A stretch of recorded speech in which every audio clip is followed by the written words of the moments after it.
On a gala night where luxury hid dark truths, a pregnant woman is brutally pushed against a mirror by a figure from her past. The blood, the screams, and the shocked stares couldn't silence what would soon become public. The truth was recorded. While her husband tries to manipulate the narrative and bury the scandal, the footage goes viral and turns pain into collective outrage. And in the silence of her recovery, between scars and spring flowers, she discovers that surviving is not the end. It is the beginning of her true voice. The ballroom of the Mayfair Grand Hotel had never hosted an event as lavish as this one. Crystal chandeliers hung from the ceiling like man-made constellations, reflecting golden light onto guests who mingled among French champagne flutes and canapes prepared by Michelin-starred chefs. Marina Kensington adjusted the navy blue silk dress that covered her 6-month pregnant belly, feeling the weight of the pregnancy and the expectations she carried that night. Beside her, Raphael Montgomery, her husband and CEO of the Montgomery Holdings conglomerate, smiled at investors and executives with the natural ease of someone born to command. The ceremony celebrated 30 years of the company founded by Raphael's late grandfather, an empire that began with small constructions in the East London boroughs and now erected skyscrapers on 3 continents. Marina observed everything with a mix of pride and discomfort. Since discovering her pregnancy, a strange feeling had accompanied her, as if something was about to collapse, but she couldn't identify what. Raphael kissed her cheek quickly before moving away to greet a group of Japanese businessmen. Marina was left alone for a few moments, holding her glass of orange juice as if it were a shield. It was then that she saw Julia Roberts crossing the ballroom. The woman wore a tight red dress, black hair flowing down to her waist, impeccable makeup highlighting eyes that seemed to burn in Marina's direction. Julia had been a minority partner in the company years ago, responsible for the international development area. Marina knew little about her, only that she had left the company abruptly after an administrative reorganization. Raphael never talked much about the subject, always deflecting the conversation whenever Julia's name came up. Marina also knew from vague comments by older employees that there had been something between the two in the past, something no one dared to detail. Julia approached with firm steps, eyes fixed on Marina. The ballroom remained bustling, conversations and laughter forming a soundtrack of opulence, but Marina felt as if a heavy silence had fallen upon her. Julia stopped a few inches away, so close that Marina could smell the expensive perfume and the hostility emanating from her presence. "I just came to see it up close," Julia said, her voice low but cutting. "To see the woman who got what was mine." Marina instinctively recoiled, but Julia took another step forward. "What are you doing here, Julia? Raphael didn't invite you." Julia laughed, a dry, bitter sound. "Raphael never had the courage to do half of what he should. But I came on my own, to show that some people don't disappear just because it's convenient to forget them." Marina felt her heart quicken. She looked around for Raphael, but he was on the other side of the ballroom, surrounded by executives. The instinct for protection made her take another step back, but Julia followed. The distance between them lessened, and Marina realized they were close to a giant mirror that occupied the entire side wall of the ballroom, a multiplied reflection of all that elegant falsehood. "Do you think he loves you?" Julia tilted her head, her eyes shining with something Marina couldn't quite decipher. "Do you think this baby will keep you together? He promised me the same thing, Marina, the same words, the same plans. And when I was no longer useful, he discarded me as if I had never existed." Marina felt her legs tremble. It wasn't just fear, it was the confirmation of something she suspected but never wanted to confront. "Julia, please don't do this here." "Do what?" Julia gave a cruel smile. "Tell the truth.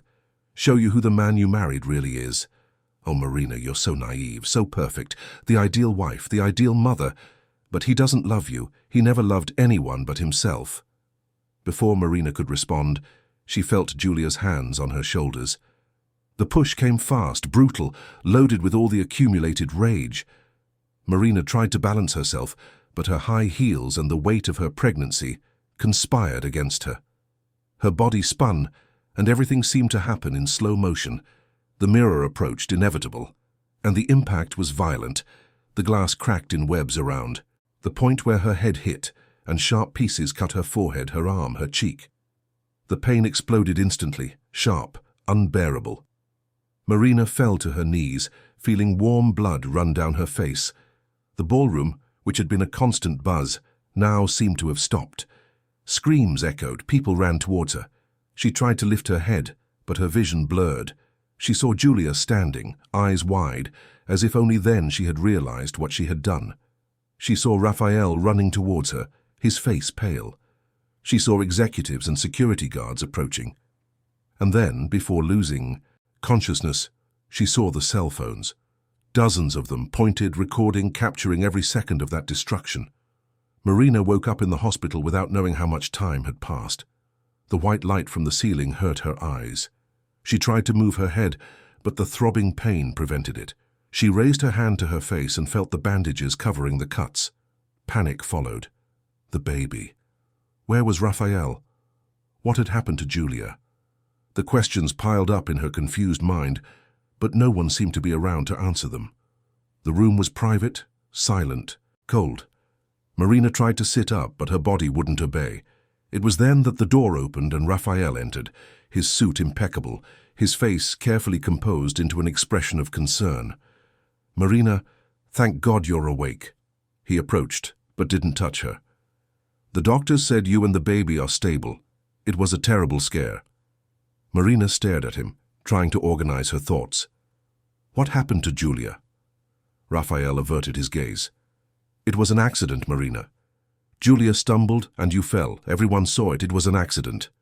Marina felt something cold run down her spine. "Accident? She pushed me, Raphael. She pushed me on purpose." Raphael shook his head as if dealing with a confused child.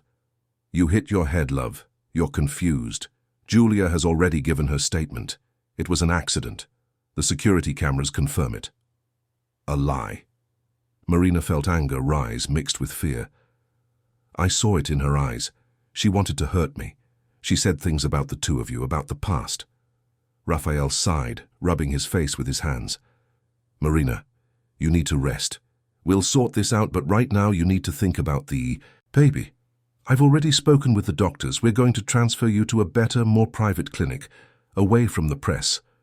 Marina wanted to scream, wanted to demand answers, but the exhaustion was immense.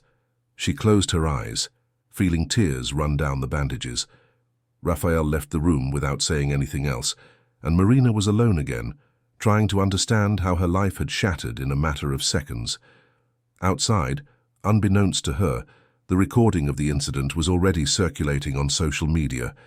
Someone in the ballroom had anonymously sent the video to several news portals and to Marina's father, Dr. Anthony Kensington, a respected magistrate throughout London. And when he watched those images, he saw with absolute clarity what no polished speech could hide. His daughter had been attacked, and someone was trying to cover up the truth. Dr. Anthony Kensington watched the video for the third time, sitting in his wood-paneled office, surrounded by legal books and a framed photograph of his wife who had passed away years ago. The recording was crystal clear. It showed Julia Roberts deliberately pushing Marina forcefully against the mirror, the impact, the shards, the blood. There was no ambiguity. There was no room for interpretation. What he saw there was premeditated aggression, driven by jealousy and hatred, and what made him most furious was the certainty that Raphael would try to make it disappear. Anthony and Marina had grown distant in recent years. After the loss of his wife, he immersed himself in work, leaving his daughter alone just when she most needed support. When Marina announced her engagement to Raphael Montgomery, Anthony maintained his reservations. The young businessman was charismatic, successful, but there was something about him that bothered the magistrate. A superficiality, a lack of moral depth. Marina interpreted her father's reservations as personal disapproval and distanced herself even further. Now, seeing his pregnant daughter pushed against a mirror while her husband was on the other side of the ballroom, Anthony felt the weight of all the years of silence. He picked up the phone and dialed the police station. "I need to speak with Detective Inspector Henry Foster. It's urgent." Half an hour later, Anthony was at the Central Police Station, handing over a copy of the video and filing a formal complaint against Julia Roberts. The detective, A middle-aged man with tired eyes and a rigid posture watched the video carefully. "This is serious, Dr. Kensington. We will start the inquiry immediately. Have you tried to locate this woman?" Anthony shook his head. "I don't know where she is, but I imagine my son-in-law has information. And, Inspector, I need you to know that there may be attempts to interfere with this case. Raphael Montgomery has influence and resources. Don't let this be covered up." Henry nodded, his expression serious. "I know his reputation, but the law is the law, Doctor, and this recording speaks for itself." Meanwhile, Marina was transferred to a private clinic in Chelsea, away from the media frenzy that was starting to surround the municipal hospital. Raphael organized everything quickly, telling the doctors it was to ensure privacy and better care. But Marina, still dizzy from the painkillers, began to realize that this was more than care. It was control. The new room was luxurious but isolated. There was no television. Raphael had taken her cell phone, claiming she needed to rest without distractions. The nurses avoided eye contact, answered questions with monosyllables. Marina felt like a prisoner in a gilded cage. On the third night after the transfer, Marina woke, up with the feeling that something was wrong. The room was dark, only the soft light of the heart monitor blinking rhythmically. She tried to get up, but her body still ached. It was then that she heard voices outside. One of them was Raphael's. The other she didn't recognize, but the tone was one of negotiation, of urgency. Marina forced herself to remain still, pretending to sleep, and heard fragments of the conversation. "Nothing else can leak," Raphael was saying.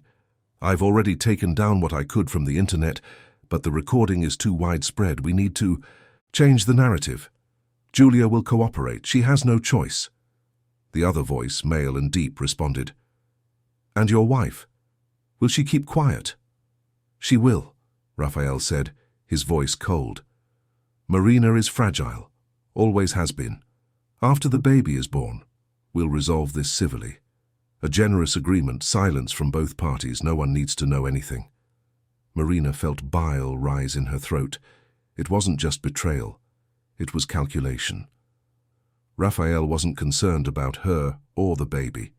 He was concerned about his image, about the empire that could crumble if the truth came out. When the voices moved away, Marina opened her eyes, staring at the white ceiling. For the first time since the incident, she didn't feel fear. She felt anger, a cold, clear anger that burned more than any physical wound. While Marina remained isolated, the video of the incident went viral on social media.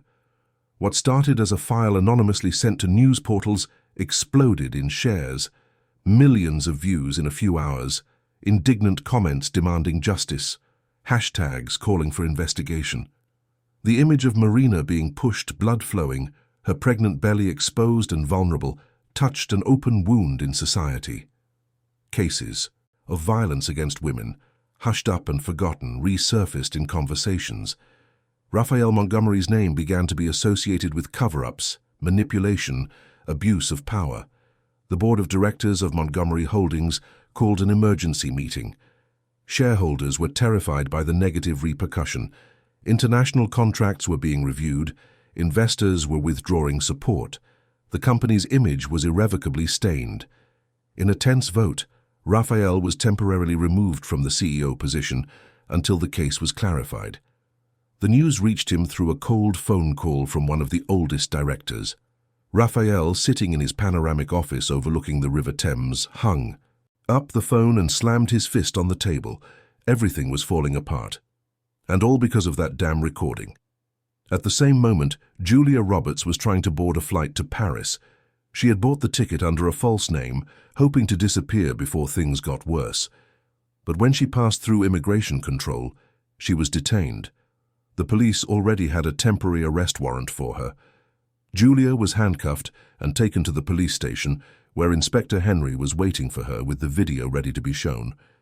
Julia, initially arrogant, collapsed when she realized there was no way out. She cried, screamed, blamed Raphael for everything. She said he had manipulated her, promised they would get back together if she kept Marina away, that he had used her and then discarded her, and that the push was an act of desperation, not malice. Henry listened patiently, recording every word. "And now, Julia, are you going to take responsibility, or are you going to keep blaming others?" Julia wiped away her tears, her eyes red. "He told me he would take care of everything, that no one would know, that it would be as if nothing had happened. But I didn't know she was pregnant, I swear. I didn't want to hurt the baby." Henry sighed. "But you wanted to hurt Marina, and you did it in front of hundreds of people. Now, either you cooperate and tell everything you know about Raphael, or you face this alone." Julia was silent for a long moment and then began to speak. She told about the relationship they had years ago, about the broken promises, about how Raphael pushed her out of the company when he got tired of her, about the recent phone calls, the ambiguous messages, the insinuations that there was still something between them. Each word was a piece in the puzzle Henry was assembling, and the more she spoke, the clearer it became that Raphael was not a victim of circumstances. He was the architect of a web of lies. Meanwhile, in the clinic room, Marina finally received a visit. The door opened, and Anthony entered, his face etched with worry. When Marina saw him, something inside her broke. "Father," she whispered, her voice choked. "What's happening?" Anthony sat beside the bed and held his daughter's hand carefully, avoiding the bandages. "I came to get you, Marina. I came to take you out of here, and I came to tell you that you are not alone. You never will be again." Marina cried for the first time since the incident, not from pain, but from relief. Anthony explained everything. The video, the viral spread, Julia's arrest, Raphael's dismissal. Each revelation was a shock, but also a validation. She wasn't crazy. She wasn't confused. What had happened was real, and finally, someone believed her. When she finished listening, Marina looked at her father and asked a question that would change everything. "What do I do now, Father?" Anthony squeezed her hand firmly. "You reclaim your voice, Marina, and you tell the truth." Marina returned to her father's house in Notting Hill, an old mansion with ivy-covered walls and windows overlooking the city. It was the house where she had grown up, where her mother had planted white roses in the garden, where she and Anthony used to have coffee on Sunday mornings before everything changed.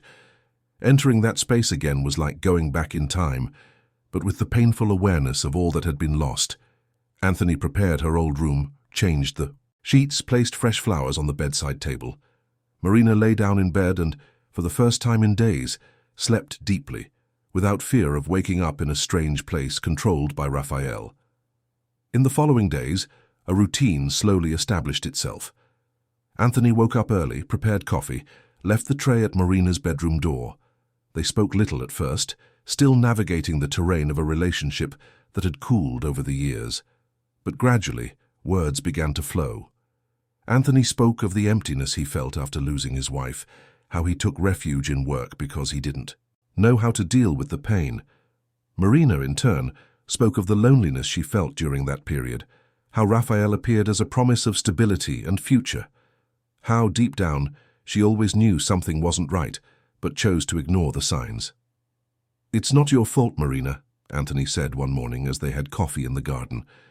"People like Raphael are experts at manipulation. They know exactly what to say, how to act. But now you know the truth, and that changes everything." Marina touched her belly, feeling the baby move. "I want my child to grow up knowing that his mother fought, that she didn't stay silent. But I'm scared, Father, scared of what Raphael might do." Anthony held her hand. "He won't touch you again, Marina. I promise." While Marina recovered, the outside world was ablaze. The repercussions of the case reached international proportions. An NGO dedicated to women's rights, based in Geneva, decided to follow the process and offer public support to Marina. The president of the organization, Dr. Helen Miller, a Brazilian lawyer living in Switzerland, gave interviews stating that the case represented everything that was wrong with the power structures that protect aggressors. The Montgomery case, as it became known, became a symbol. Protests took place in several capitals, women raising signs demanding justice. Marina watched it all on television, still incredulous that her personal story had become a collective cry. It was then that Lucas Anderson appeared. Marina hadn't seen him in years. They had been friends in architecture school, inseparable during the first semesters, until life took them on different paths. Lucas pursued investigative journalism, working for independent outlets that exposed corruption and injustice. Marina married Raphael and drifted away from old friends. Now, Lucas knocked on Anthony's door with a backpack full of documents and a determined look. "I need to speak with Marina," he told the magistrate. "I have information she needs to know." Anthony let him in, but remained present during the conversation. Lucas greeted Marina with a careful hug, avoiding touching the bandages that still covered her cuts. "I'm so sorry for everything, Marina. I've been following the case from the beginning, and when I saw your name, I knew I had to investigate thoroughly. What I discovered goes beyond what happened that night." Marina frowned. "What do you mean?" Lucas opened his backpack and spread papers on the table, financial documents, bank transfers, leaked emails. Raphael and Montgomery Holdings have been involved in illegal practices for years: bribery of public officials to speed up construction permits, money laundering through shell subsidiaries, manipulation of tax documents. I have proof, Marina, and now that he's fallen from grace, the people who once protected these secrets are starting to talk. Marina felt her stomach churn. She knew Raphael was ambitious, but she had never imagined he would cross so many lines. Anthony picked up one of the documents, reading carefully. "This is enough to open a federal investigation," he said, his voice grave. "Lucas, are you going to take this to the authorities?" Lucas nodded. "I'm already in contact with the National Crime Agency, NCA, but I wanted Marina to know first, because this is going to explode, and it's going to hit Raphael in a way he never imagined. He destroyed you, Marina. Now the truth will destroy his empire." Marina remained silent, processing everything. Part of her felt satisfaction at the idea of Raphael paying for everything he had done. Another part, the one that still held remnants of who she was when she met him, felt a deep sadness, not for his downfall, but for having invested years of her life in a lie. "Thank you, Lucas," she finally said, "for not forgetting me." Lucas smiled, but there was sadness in his eyes. "I never forgot you, Marina, and I won't let them erase your story." In the following days, Lucas published the first report exposing the irregularities of Montgomery Holdings. The article was republished by national and international media. The National Crime Agency, NCA, opened an inquiry, and company executives began to be summoned for questioning. Raphael, who had already lost his CEO position, now saw his empire crumbling piece by piece. Shareholders filed lawsuits, clients cancelled contracts, employees resigned en masse. The corporate tower that once bore the Montgomery name had its facade covered with hoardings, and the company was rebranded after the emergency entry of new investors trying to save what remained. Raphael, desperate, tried to contact Marina. He called dozens of times, sent messages, tried to get to Anthony's house, but the magistrate had obtained a protective order that prevented any approach.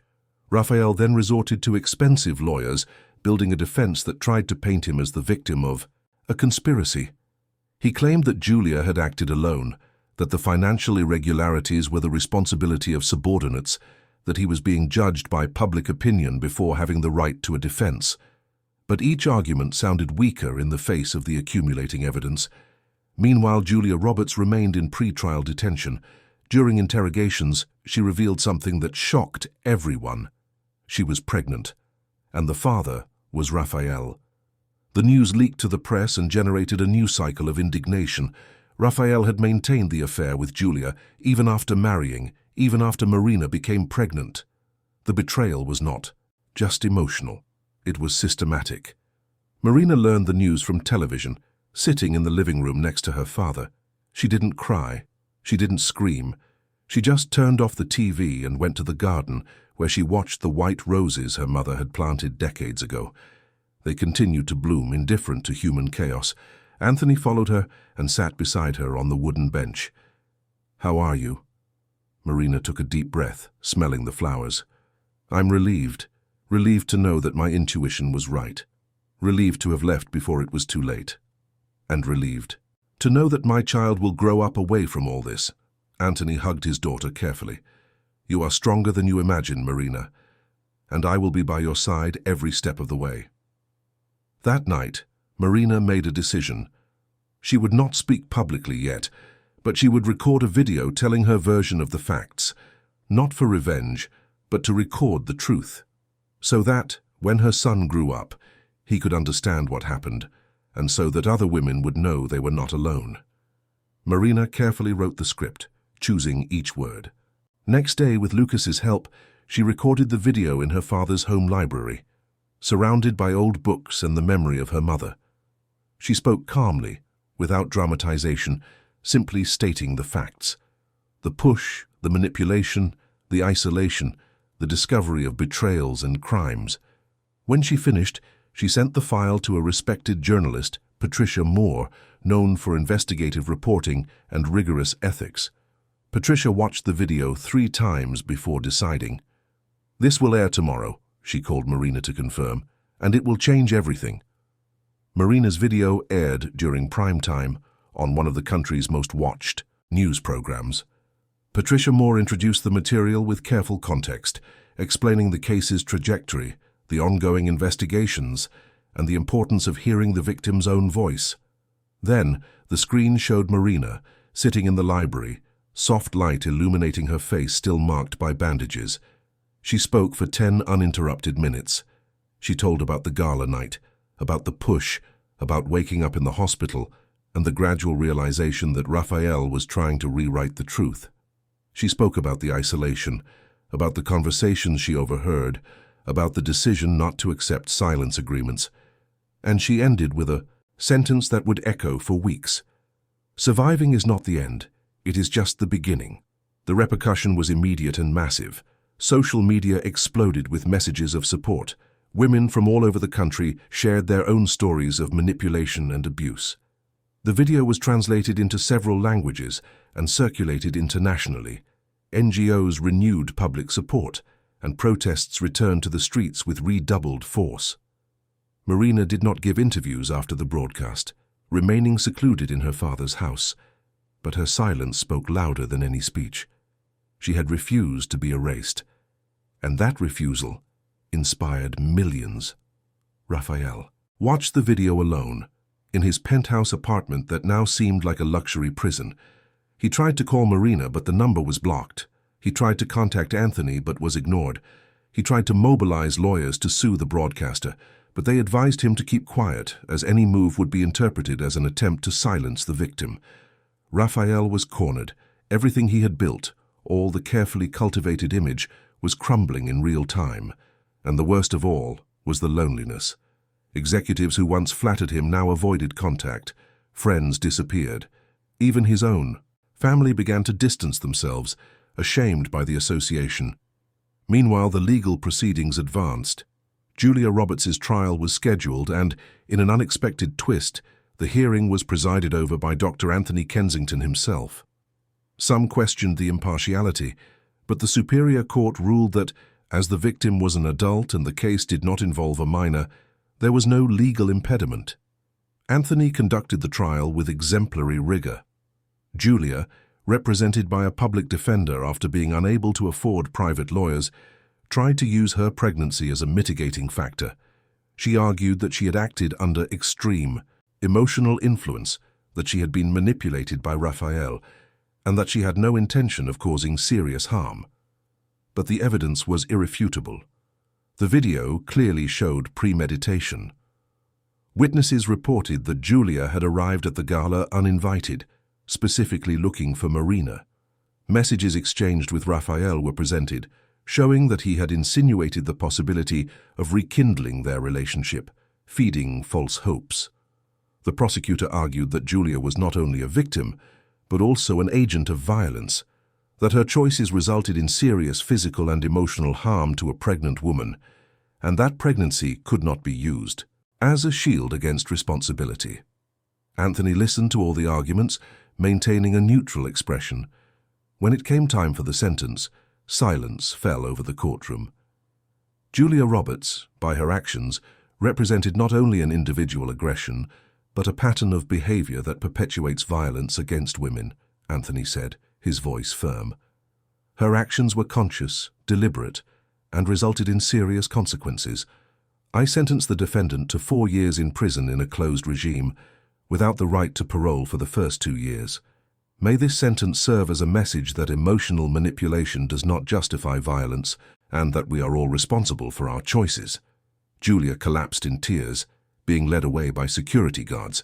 The sentence was considered fair by most observers, although advocacy groups argued that she was also a victim of the patriarchal system. Marina, who followed the trial by live stream from her father's house, felt a complex mixture of emotions. There was justice, yes, but there was also sadness for Julia's wasted life, for the wrong choices motivated by a toxic love.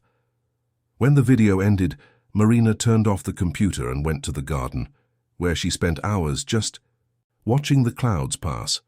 Raphael's trial was scheduled for 2 weeks later. This time, to ensure absolute impartiality, another judge was assigned.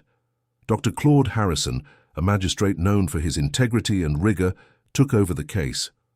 Raphael mobilized a team of very expensive lawyers who mounted a defense based on denial and disqualification of evidence. They claimed that the financial transfers were legitimate, that the emails were taken out of context, that Raphael was a victim of a persecution orchestrated by resentful former employees. But Lucas Anderson had done his job well. Every document was verified, every source confirmed. The defense could not overturn the evidence. During the trial, something extraordinary happened. The commissioner responsible for the financial investigation, Charles Mason, who had been removed from the case under suspicion of bias after receiving an anonymous tip, was reinstated by the Internal Affairs Department. The internal investigation concluded that the tip was false, planted precisely by people connected to Raphael to discredit him. Charles returned to the process with a devastating final report. It documented not only the known irregularities, but also a bribery scheme that included recent attempts. Raphael had tried to bribe Judge Claude Harrison himself, offering an exorbitant amount in exchange for a favorable sentence. He had also tried to buy the silence of witnesses, promising promotions and benefits or making veiled threats when necessary. The revelation caused a stir in the courtroom. Raphael, who until then had maintained a confident demeanor, turned pale. His lawyers requested a recess, trying to articulate a new strategy, but it was too late. Judge Claude, visibly indignant, rejected any request for postponement. Raphael Montgomery, you not only committed the actions imputed to you, but you tried to corrupt the very process of justice, Claude said, his voice thundering. You demonstrated absolute contempt for the law and institutions. I sentenced the defendant to 5 years in prison in a closed regime with no possibility of appeal on bail. Furthermore, I order the confiscation of assets obtained through illegal practices to be used in a compensation fund for victims of violence. Raphael was led away in handcuffs. Cameras captured the moment, and the image of the man who was once a symbol of success, now humiliated, circulated throughout the country. Marina watched the sentencing alongside her father and Lucas. When it ended, she felt no joy, only a deep relief, as if a gigantic weight had been lifted from her shoulders. It's over, Anthony whispered. Now you can move on. Marina touched her belly, feeling the baby kick. No, father. Now I can start anew. In the following days, Marina began therapy sessions, reopened her architectural studio, and started working on community space reconstruction projects. Each design was a metaphor for her own journey. Destroyed spaces being reimagined, transformed into places of meeting and hope. Lucas continued investigating other ramifications of the corruption scheme, helping to dismantle networks that had operated for decades.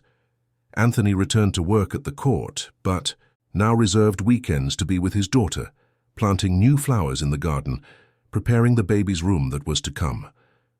And while Raphael began his sentence in a common prison unit, losing all the privileges that money once bought, Marina looked out the window of the house, watching the city lit up in the distance. For the first time in a long time, she felt no fear. She didn't feel like a prisoner, just alive, free, and ready for the future she would build herself. Spring arrived in London with its characteristic exuberance. The jacarandas bloomed, covering the sidewalks with lilac. The air became fragrant, and the city seemed to breathe renewal. Marina was in her 8th month of pregnancy, and her heavy body contrasted with the lightness she felt in her soul. Each day was an exercise in rediscovery.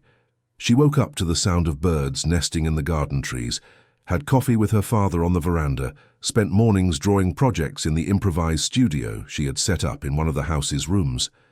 In the afternoon, she walked around the neighborhood talking to neighbors who had known her since childhood, feeling part of something bigger than her own wounds. The scars on her face were healing well. The one on her forehead was still visible, a thin line crossing her right eyebrow, but Marina decided against plastic surgery. That mark was part of her story now. It didn't define who she was, but it reminded her where she came from. And when she looked in the mirror, she didn't see fragility. She saw survival. She saw strength she didn't know she possessed. Anthony noticed his daughter's transformation and was moved several times in silence, watching her work with concentration, listening to her, laugh at something silly on television, seeing her prepare the baby's room with care and love. One day, Marina received a visit from Helen Miller, the president of the international NGO that had followed the case from the beginning. Helen had traveled especially from Geneva to meet her personally. She was a middle-aged woman, with grey hair pulled back in an elegant bun, brown eyes full of intelligence and compassion. They sat in the garden under the shade of a century-old mango tree and talked for hours. Helen spoke of other women who had contacted them after Marina's video, sharing their own stories. Some managed to leave abusive relationships. Others reported aggressors who had previously seemed untouchable. The Montgomery case became a catalyst for real change. "Marina," Helen said, her voice soft but firm, "you have no idea of the impact you've had, not just in the UK but globally. Women in countries where speaking out is virtually impossible saw your video and found courage. Governments began to review legislation on domestic violence. Companies implemented stricter protection policies. You changed the conversation." Marina shook her head humbly. "I just told my truth. I didn't do anything extraordinary." Helen smiled. "That's exactly what makes it extraordinary. You didn't try to be a hero, you just refused to be silenced. And sometimes, Marina, that's all the world needs. A voice that says no. A voice that says enough." Marina was silent, absorbing the words. Helen then handed her an envelope. Inside were invitations to international lectures, proposals for collaboration on women's protection projects, even an offer to write a book recounting her journey. Marina read everything carefully, but didn't feel pressured. She knew the right time would come, for now her focus was on preparing to be a mother, strengthening her bond with her father, and building the life she desired. Meanwhile, reports on the impact of the case continued to emerge. The Ministry of Justice released a report showing a 400% increase in anonymous reports of domestic violence across the country in the months following the trial. The police, inspired by the courage Marina demonstrated, created a special division dedicated to victim protection, with more agile and humanized protocols. Police stations were trained to handle sensitive cases without re-victimizing people. Judges received training on power dynamics in abusive relationships. The change was systemic, and Marina unwittingly had become its symbol. Raphael, on the other hand, faced the brutal reality of the prison system. Transferred to a common unit in Belmarsh prison, he lost all the privileges that money once guaranteed. He shared a cell with other inmates, woke up early for forced labor, ate the same bland food as everyone else.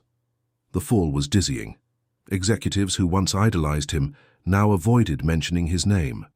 The company he founded prospered under new management, and each quarter profits increased, proving that success had never depended on him, but on the structure that others built. The facade of the corporate tower, once emblazoned with the Montgomery name in bold letters, was replaced by a minimalist design that represented the new era. Raphael watched it all on the prison television, powerless, seeing his legacy erased. Julia was also serving her sentence, but in a wing for pregnant women and new mothers. She had given birth to a boy, and the system allowed her to stay with him during the first few months. Motherhood changed something in her. For the first time in years, Julia began to question the choices she had made. She participated in therapy groups within the prison, spoke openly. about the manipulation she had suffered, about how she allowed her obsession with Raphael to transform her into someone she didn't recognize. The sessions were difficult, painful, but necessary. Julia knew that when she got out, she would need to rebuild herself completely. And as she rocked her son to sleep, she whispered promises to be better, not to repeat the mistakes of the past. Marina, curiously, thought of Julia sometimes, not with anger, but with a sad understanding. Both had been caught in Raphael's web, each in a different way. Julia had chosen violence as a response. Marina had chosen truth. And that choice made all the difference. One night, Marina shared these thoughts with her father. Anthony listened in silence and then said something that would stay with her forever.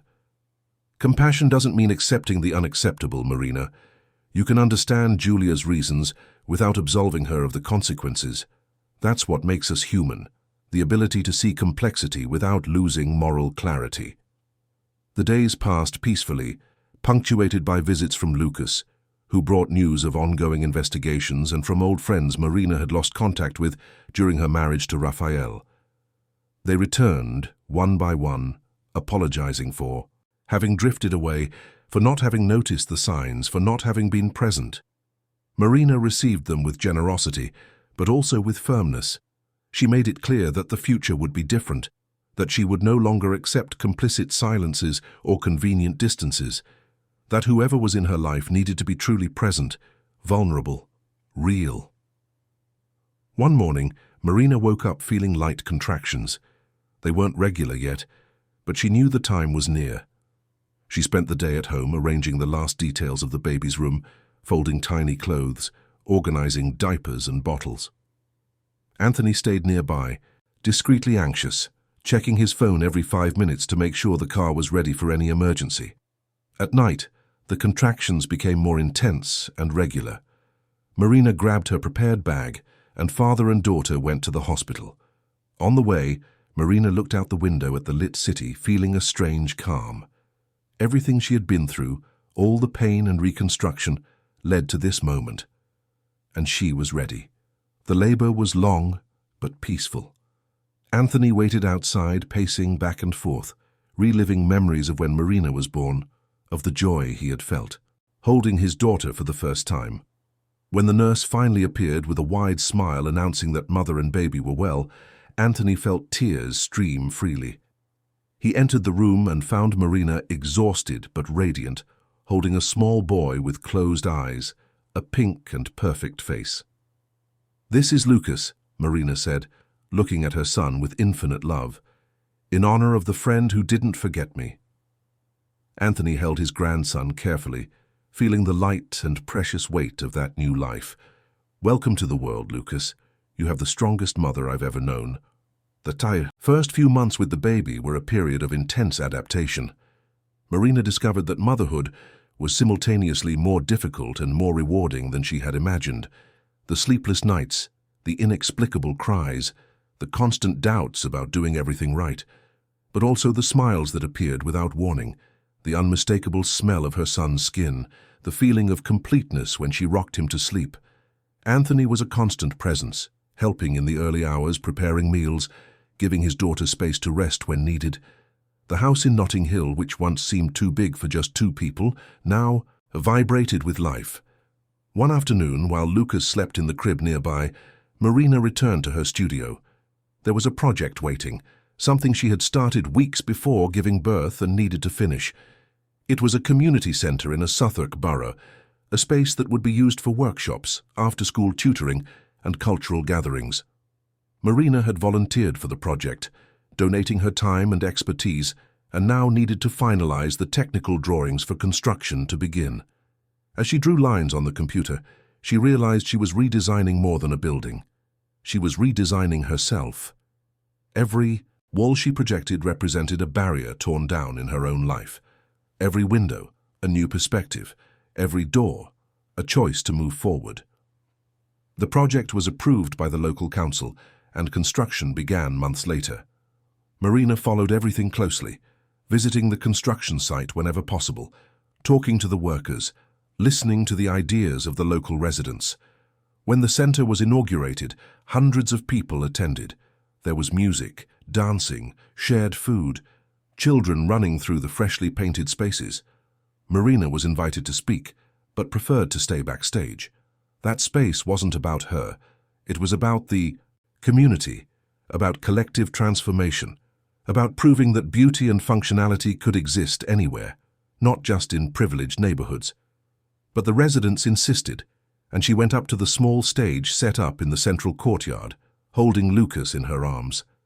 "I don't have a prepared speech," Marina began, her voice still timid before so many gazes. "But I want to say that this space represents something I learned in the last year, that we can be broken, shattered, but still choose to rebuild. And when we rebuild, we have the chance to do things differently, to create something better, stronger, more beautiful. This center is yours. Use it wisely, with love, with courage. And always remember that no storm lasts forever." The applause was warm, and Marina descended from the stage with tears in her eyes. Lucas Anderson, the journalist, was there, documenting everything for a report that would be published weeks later. He approached Marina and said, his voice emotional, "You realize what you're doing, don't you? You're showing that a victim doesn't have to remain a victim forever, that it's possible to transform pain into purpose." Marina smiled, tired but happy. "I'm just living, Lucas. The way I always should have lived." While Marina rebuilt spaces and her own life, Raphael continued to face the consequences of his choices. In prison, he initially tried to maintain his arrogance, treating other inmates with contempt, complaining about the conditions, demanding privileges that no longer existed. But reality is a relentless teacher. Gradually, he had to accept that he was just another number, another prisoner serving a sentence. He began working in the prison library, organizing books, helping other inmates study for exams. It wasn't redemption, but it was survival. And in rare moments of silence, when he was alone, among the dusty shelves, Raphael wondered if things would have been different if he had made different choices. But the answer never came. Only the weight of the consequences. Julia, for her part, was in a different process. After the first few months with her son, he was handed over to the care of an aunt, as she still had years of her sentence to serve. The separation was devastating, but Julia used the pain as fuel for change. She participated in all available resocialization programs, studied, worked, and began to write. A diary that would eventually become a book, telling her perspective of the story, not to victimize herself, but to warn other women about the dangers of emotional dependence and obsession. Helen Miller's NGO offered to publish the book when Julia was released, part of a larger project on narratives of transformation. Julia knew that she wouldn't erase what she had done, but she might perhaps prevent others from making the same mistakes. One day, Marina received a letter. It was from Julia. The envelope arrived via a lawyer, and Marina hesitated before opening it. Anthony was beside her and asked if she wanted him to read it. First, Marina shook her head. "I need to do this alone."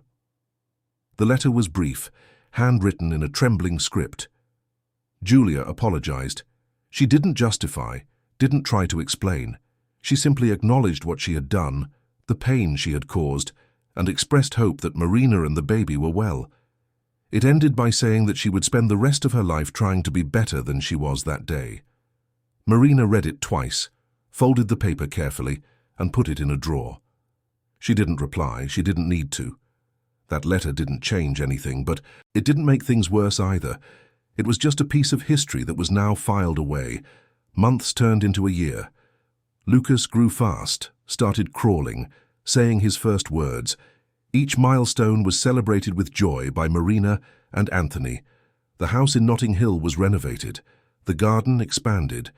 Marina's mother's white roses now accompanied by other flowers she planted herself. The architectural studio grew.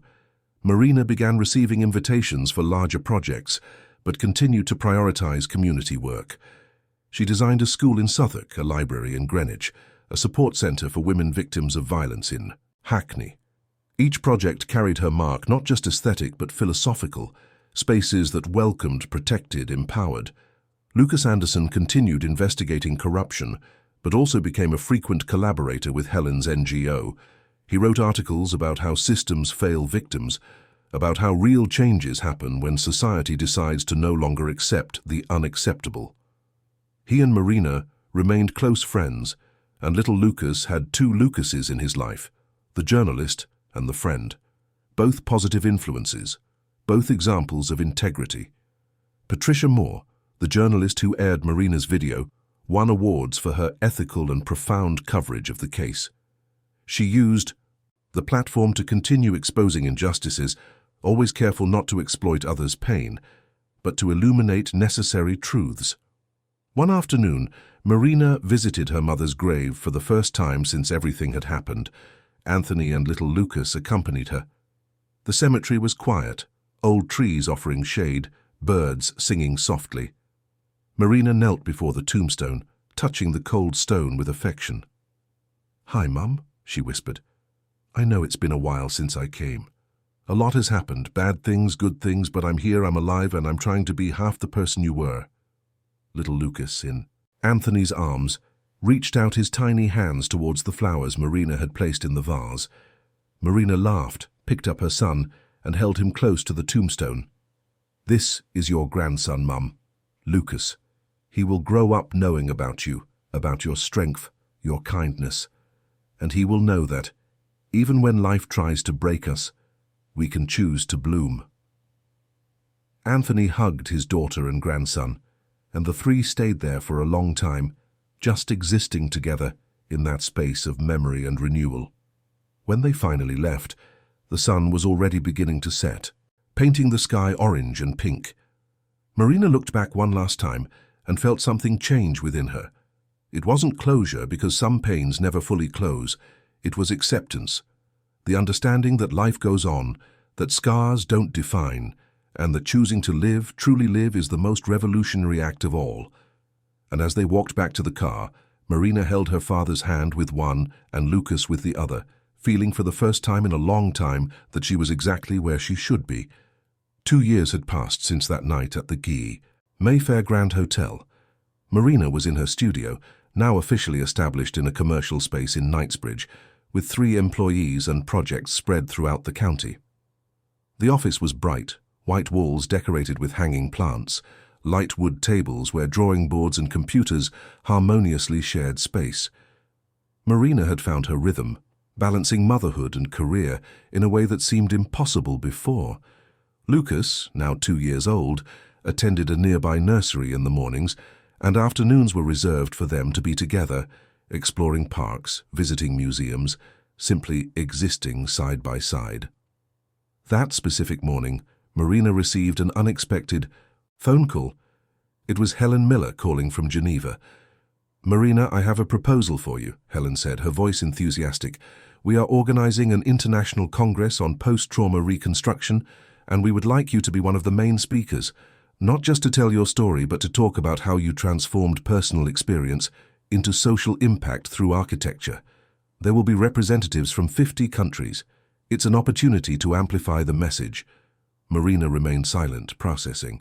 2 years ago, the idea of speaking publicly terrified her. Now she felt something different, not anxiety, but responsibility. "When would it be, Helen?" she asked, flipping through her mental calendar. "In 3 months in Amsterdam. All expenses paid, and you can bring your father and Lucas if you wish," Helen replied, adding sweetly, "I know it's a lot to ask, but I believe your voice needs to be heard in this context." Marina took a deep breath. "I'll think about it carefully and give you an answer in a few days. I need to talk to my father and organize some things here. But thank you, Helen, for never giving up on me." That night, Marina talked with Anthony. He was retired now, dedicating time to writing academic articles on restorative justice and spending entire mornings with his grandson. When Marina mentioned the invitation, his eyes lit up. "You should go," he said without hesitation. "Not just for you, but for all the people who are still trapped in situations you escaped. If your story can save a life, Marina, then it's worth every discomfort you might feel. And we will go with you, Lucas and I, and we'll turn it into an adventure." Marina smiled, feeling her father's unwavering support. 3 days later, she confirmed her presence at the Congress. Preparations for the trip brought excitement to the routine. Marina wrote and rewrote the lecture, wanting to ensure that every word carried weight and purpose. She didn't just want to tell what happened, but to explore how physical spaces can be tools for healing, how design can empower, how beauty can be resistance. Lucas Anderson helped with research, providing data on the social impact of community architecture. Patricia Moore offered feedback on the narrative structure. And Anthony just listened, offering wisdom when needed, confidence always. Meanwhile, in the prison system, Raphael received news from the outside world through old newspapers and conversations with lawyers. He learned of Marina's studio's success, the projects she led, the international recognition she was beginning to receive. Each piece of news was like salt in an open wound, not because he wished her ill, but because it confronted him with everything he had thrown away. Raphael had had the opportunity to build something real, a genuine family, a true partnership, but he chose power, control, appearances, and now he lived the consequences.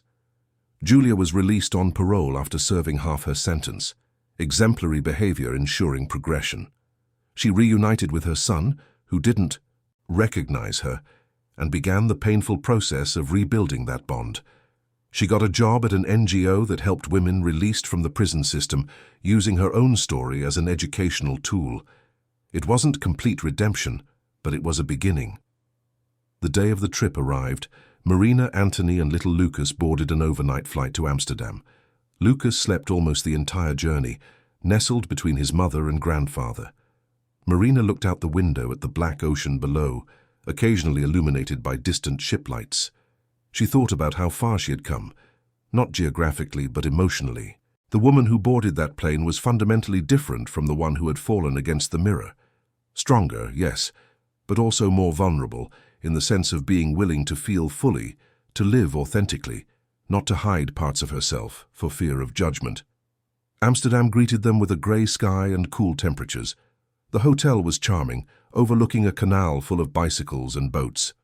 Marina had 2 days to adapt before the Congress. They explored the city together, Anthony pushing Lucas's stroller along the narrow paths, Marina photographing historical architecture, mentally noting elements she could incorporate into future projects.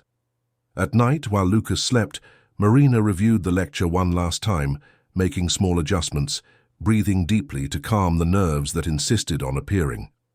The day of the lecture dawned clear. Marina wore a simple but elegant navy blue outfit, the same color as the dress she wore on that fateful night. It was no coincidence. It was a deliberate choice. She would not flee from memories. She would incorporate them. Anthony stayed with Lucas at the hotel, and Marina went alone to the convention center. The auditorium was packed, hundreds of people from dozens of countries all waiting to hear the day's lectures. When it was her turn, Marina walked onto the stage, her heart racing but her steps firm. She looked at the audience, took a deep breath, and began. My name is Marina Kensington, and 2 years ago I was pushed against a mirror. The impact not only broke the glass, but shattered my life as I knew it. The words flowed naturally after that. She told about the incident, about the manipulation, about the discovery of strength she didn't know she possessed, but she focused mainly on how she used architecture as a metaphor and a tool for reconstruction. She showed photos of community projects, explained how inclusive design can transform not just spaces but lives. She spoke about the importance of listening to communities, of creating with them, and not just for them. And she ended with a reflection that left the auditorium in silence. Mirrors show reflection, but they can also distort. I spent years seeing a distorted reflection of myself through the eyes of someone who didn't truly love me. But when I rose from those shards, I began to build my own reflection. And I realized that I am much stronger than any mirror ever showed. The applause was deafening. Marina descended from the stage with tears in her eyes, receiving hugs from strangers, contact cards, invitations for future collaborations. Helen met her backstage and hugged her tightly. You were perfect.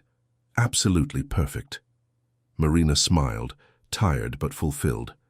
Thank you for believing in me when I didn't believe in myself." That night, Marina dined with Anthony and Lucas at a canal-side restaurant. Little Lucas was enchanted by the ducks swimming near the outdoor tables. Marina watched her son and father interacting and felt deep gratitude, not for the journey she had to go through, but for having survived it with her capacity to love intact. Back in the UK, life resumed its pace, but with new developments. Marina received a proposal to collaborate on a housing project in Mozambique, aimed at women who had escaped situations of violence. She accepted and began planning research trips. The studio hired 2 more architects, expanding its capacity to handle simultaneous projects. Anthony began writing a book about late fatherhood and the process of reconnecting with his daughter. And Lucas grew curious, intelligent, surrounded by love and examples of resilience. 1. Afternoon. Marina was in the garden of her Notting Hill home planting new jasmine seedlings. Lucas played in the dirt beside her, hands dirty and a wide smile. The phone rang. It was an unknown number. Marina answered, curious. "Hello?" There was a pause, then a voice she recognized instantly, even after 2 years without hearing it. "Marina, it's me, Raphael." Before he could continue, Marina hung up. Not with anger, but with clarity. That chapter was closed. She blocked the number, returned to the garden, and continued planting. Lucas asked who had called.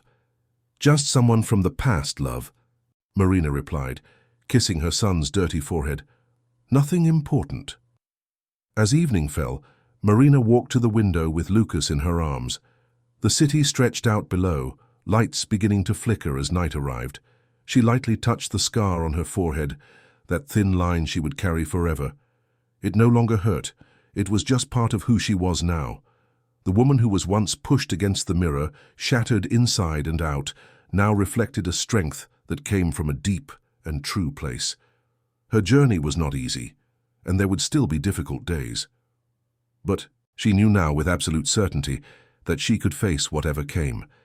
Because the truth, however much they tried to delay, stifle, or distort, always finds its voice. And when that happens, no empire is strong enough to silence it.